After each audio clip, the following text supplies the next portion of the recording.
Desde 2013, el 3 de abril, se celebra en Argentina el Día del Personal de Casas Particulares, en conmemoración a la fecha en la que se sancionó la Ley 26.844, que beneficia a 1.200.000 empleadas domésticas, de las cuales cabe destacar que alrededor del 87% no están regularizadas. La legislación da a las trabajadoras una serie de derechos laborales como ART, vacaciones, retención de una cuota sindical a través de la AFIP, pago por cuenta a sueldo, la prohibición de que trabajen menores de 16 años y la obligación de que si se emplea a jóvenes tienen que estudiar, indemnización por despido sin causa, una jornada limitada, licencia por maternidad, entre otros. Sobre este tema vamos a hablar con Alejandro Mamani, integrante de Identidad Marrón, para hablar de este día que se ha conmemorado hace muy poquito. ¿Cómo va? Muy bien, le damos la bienvenida. ¿Cómo está? Buenas tardes. ¿Cómo están? Buenas tardes. Bueno, un gusto recibirte por aquí justamente para reflejar cuál es la situación hoy de las empleadas de casas particulares en conmemoración y en relación a este pasado 3 de abril. Creemos desde el colectivo que el tema de la legislación laboral respecto a las empleadas de casas particulares desde el 2013, que es relativamente reciente para hacer un régimen que reconoce derechos laborales de un sector popular de tal tamaño, es importante remarcarlo, porque hasta antes del 2013 las empleadas domésticas no contaban con un reconocimiento expreso a la par de cualquier otro trabajador. Y ello nos parece interesante porque inclusive desde las organizaciones de derechos humanos y la sociedad civil, el reclamo hacia estos derechos había sido bastante débil. Y a pesar de que actualmente en el 2020, por ciertas demandas sociales, la agenda de los cuidados está bastante presente, no así tan visiblemente el tema de las trabajadoras, empleadas domésticas de casa particular, que es, digamos, una de las matrices de las agendas de cuidado, básicamente porque son las mujeres que, por lo general, es un empleo altamente feminizado, que muchas veces corresponde a la migración internacional o migración nacional de provincias vecinas, y está sostenido por estas mujeres que son básicamente las que limpian, digamos, gran cantidad de Pero casas. Pero más allá de la limpieza, ¿no? El rol tan esencial que cumple en la estructura de un hogar, ¿no? Eso es realmente, bueno, fundamental de remarcar, me parece, Alejandro, ¿no? Sí, pero yo creo que siguiendo ese razonamiento, muchas veces la vinculación emocional de las mismas con las familias a las cuales prestan servicios juega un rol esencial a la hora de ser un bloqueador para las demandas por lo que es justo, digamos, como los aportes y el correcto salario, las vacaciones. Muchas veces es un empleo tan particular, es una situación tan particular la que se vive con el empleo doméstico, que el solo hecho de solicitar el cumplimiento de los derechos, porque es un contrato laboral, el solicitar el cumplimiento de derechos, es tomado como una traición por parte de la persona que contrata este servicio, lo que es bastante complejo, digo, en términos estructurales, de acceso a la justicia. Y a la hora de llegar a la justicia, el derecho, los juzgados, tienen una tratativa diferenciada respecto a las empleadas domésticas, porque las sanciones, las cuales se reciben en caso de tener los mismos incumplimientos que tienen otros trabajos, no los reciben al 100% en el caso del empleo doméstico, que es una cuestión bastante particular porque en su momento la estructura legal... Dígame. No, qué llamativo el porcentaje tan alto del 87% de empleadas domésticas que trabaja en negro. Es una locura. Totalmente. De hecho... por corrección política las personas llaman al empleo irregular en lugar del negro, pero nosotros muchas veces planteamos, somos un colectivo antirracista, y planteamos que es mucho más importante el tema de la irregularidad que el tema de la corrección política lingüística, porque a la empleada doméstica, que muchas veces puede ser una mujer migrante, único sostén de familia, de edad avanzada, con estudios posiblemente secundarios incompletos o no haber accedido a educación terciaria o universitaria, lo que más le importa, más que la corrección política, es que le paguen los aportes, que le paguen el salario y que respeten sus derechos y sus vacaciones. Entonces, desde ese lugar nos ubicamos en una cuestión práctica e inclusive desde el colectivo hacemos un llamamiento al racismo estructural respecto a este tema, porque la mayor cantidad de empleadas domésticas está compuesta por personas de ascendencia indígena, marrones las denominamos en el colectivo, pero personas racializadas. Y no es casualidad. Así como los empleos de la construcción también están compuestos mayoritariamente por masculinidades de ascendencia indígena o del contexto de las migraciones internas o internacionales. Alejandro. Entonces, creemos que hay una relación, creemos que el derecho tiene que poner foco de protección en estos trabajadores que justamente son los más vulnerados y lo que es menor probabilidad de acceder a la justicia en términos plenos van a tener.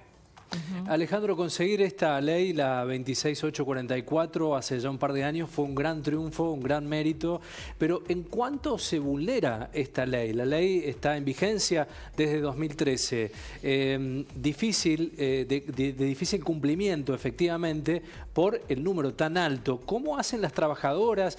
¿Cómo denuncian? ¿En qué situación pueden empezar a modificar esa estructura de trabajo con este soporte legal que ya tienen?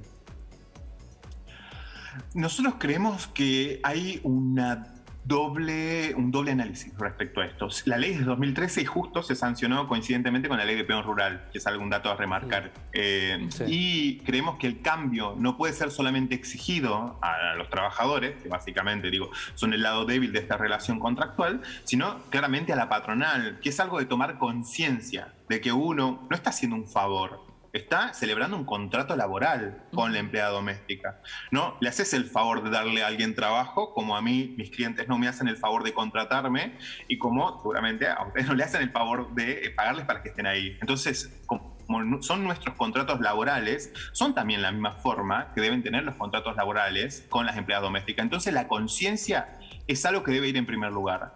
Y en segundo lugar, la no complicidad. Porque muchas veces, desde sectores progresistas, defensores de derechos humanos, se silencia si en sus círculos existen situaciones en las cuales las empleadas domésticas están sometidas a cuestiones de irregularidad.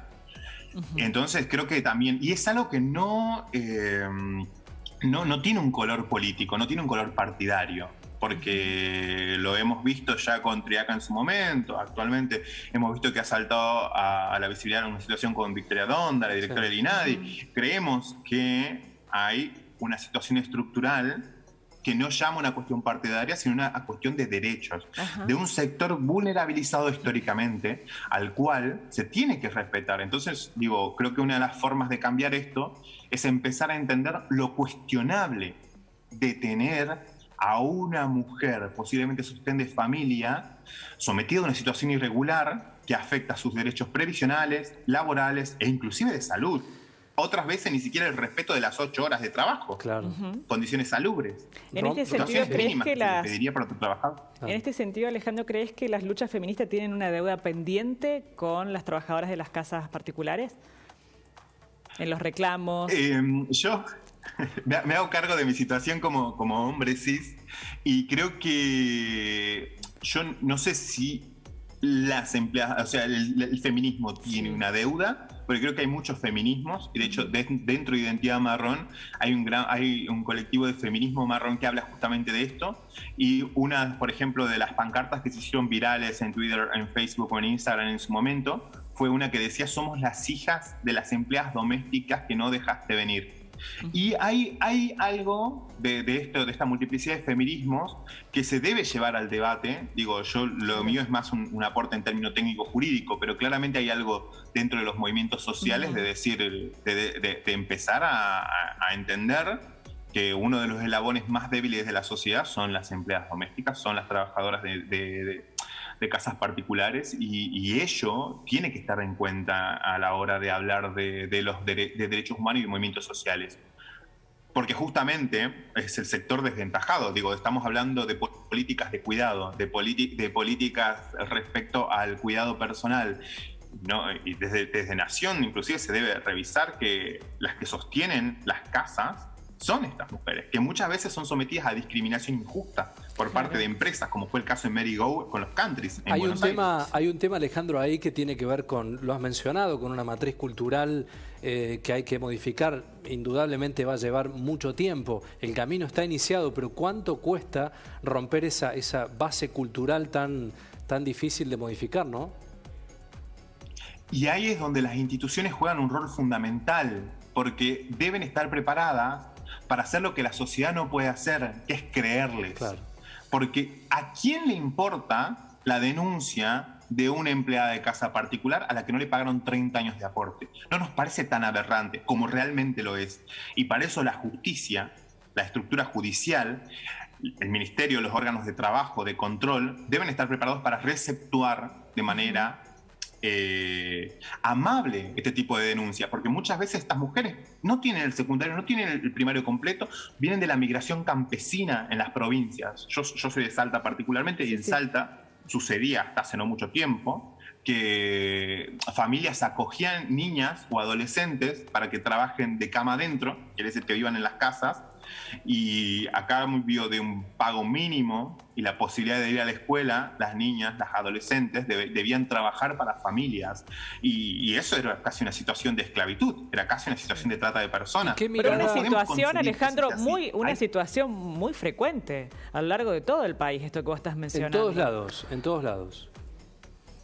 Sí, y lo que nosotros llamamos es al rompimiento del silencio cómplice, porque muchas veces nosotros, desde los lugares en donde estamos, conocemos situaciones similares, y hay algo ahí de romper la complicidad de estas cadenas para la clase popular, y más en este caso, ¿no? Digo, estamos hablando de una contratación, estamos hablando de una situación irregular de trabajo, es hasta aberrante. Si lo vimos en términos de género, también estamos hablando de explotación hacia mujeres migrantes con acceso a pocos estudios, y está también el escuchar, el empezar a dar lugar a estas personas que no voy a negar que puede ser utilizado partidariamente, digo, las denuncias como fue actualmente lo de Dondo o lo de Triaca en su momento, digo, puede ser utilizado por el marco político, pero no tiene que venir el marco político pero es real que sucede, ¿no? Claro. La denuncia. Alejandro, desde la sanción de la ley como un hombre del derecho, ¿cuál ha sido su mirada de 2013 a la fecha? ¿En cuánto ha cambiado la situación? Yo trataré de no ser pesimista, claramente, porque siento que sí fue un cambio que le modificó la vida a muchas personas, particularmente, mayoritariamente mujeres, y que saber que por lo menos había una ley que reconocía sus derechos laborales y que por lo menos intuitivamente podían intentar denunciarlo, fue un cambio estructural. Yo creo que lo que nos resta, como todo movimiento legal, es un acomodamiento de la estructura social, de empezar a entender lo cuestionable y reprendible a nivel social que es tener una persona en situación de irregular en el caso del empleo doméstico.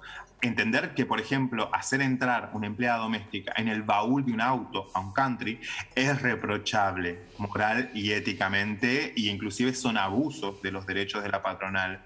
Tener encerradas personas en contexto de pandemia, o sea, en las casas, fue parte del abuso de la patronal. Y eso tenemos que empezar a entenderlo como en su momento nos tocó empezar a entender que era la violencia de género. Claro. Bueno, tenemos que empezar a entender que esta es cuestión de violencia y que en muchos casos se mezclan factores como lo étnico o como la migración, y que hay una cuestión étnica, racial. Hay algo de racismo detrás de vulnerabilizar otros cuerpos que creemos que a nadie le importan. Alejandro, imagino a lo mejor la posibilidad de poder ser con este espacio que estamos teniendo como herramienta justamente de denuncia, de vincular, bueno, con algún reclamo concreto a muchas personas que a lo mejor estén en esta situación. ¿Cómo gestionar el reclamo o alguna denuncia justamente en este sentido, Alejandro? Para las empleadas domésticas, sí que en este caso hay mujeres que estén viendo, creo que muchas ni siquiera saben que existe un sindicato, y está bueno que sepan que hay un sindicato, que pueden buscar el sindicato de empleo doméstico y acercarse, porque siempre hay un abogado disponible en los sindicatos. También entender que tienen derecho a patrocinio gratuito por parte de diversas instituciones, acercarse a organismos estatales a preguntar, acercarse al Ministerio de Trabajo a preguntar sobre sus derechos. Creo que muchas veces hay mucho miedo desde el desconocimiento en acercarse a preguntar a los lugares. Y digo, no saber es una realidad para muchos y tenemos que tratar de romper ese cerco. Por otro lado, para las personas del común, digo, para las personas que tienen empleadas domésticas o para las personas que conocen situaciones, muchas veces acercar información ya es muchísimo, ya es cambiarle la vida a alguien, y tratar de que conozca sus derechos justamente es parte del activismo que nosotros tenemos desde Identidad Marrón. También a los medios, dar lugar a las denuncias de este tipo, porque entendemos que hay situaciones aberrantes que nosotros no llegamos a conocer y pensamos que porque no están en la televisión no existen, pero como yo les planteaba al principio, el concepto de la situación de la criadita en Salta es y fue parte de una realidad hasta hace no mucho tiempo. Entonces creo que visibilizar estas situaciones también ayuda a tomar conciencia de cuáles son los pesos y cuáles son los cambios en la sociedad. Alejandro, vos lo mencionaste también en un tramo de la entrevista, es la responsabilidad individual de denunciar aquellas situaciones anómalas. Hay muchos que conocemos de situaciones que se han vivido en familias, en conocidos, en viviendas, ahí está la responsabilidad. Lo pedimos también para la pandemia, ¿no? Y lo pedimos en este tipo de situaciones. Con un sector que también ha sido muy afectado durante este tiempo de pandemia, ¿no? Totalmente, sí. Y que muchas veces por estar irregular no tiene acceso a una obra social, entonces claramente el impacto va a ser diferenciado. No es lo mismo que yo tenga OSDE y pueda llamar a OSDE para que me socorra, a que yo tenga que ir al hospital público que posiblemente esté colapsado solamente porque está todo destinado al tema de pandemia. Es entender, ¿no?, cuáles son las consecuencias de esto, que muchas veces parece solamente el no pago de aportes, pero en realidad es mucho más que ello. Totalmente. Y otra cosa, recordar que hay muchas facilidades, hay muchos descuentos, inclusive en términos impositivos, para las personas que realizan los aportes a su empleada doméstica. Eso también muchas veces es una cuestión de desconocimiento y de acostumbrarse a que toda la vida fue así y tiene que seguir siendo así. Bien, Alejandro. Es una cuestión de dignidad, básicamente, totalmente, Alejandro. Y de responsabilidad con el otro. Gracias. Alejandro es abogado, especialista en Derecho Informático. Muchas gracias, muy amable. Un abrazo, Alejandro. Muchas gracias. Muchas gracias por la invitación. Por favor, hasta pronto. Adiós, igual.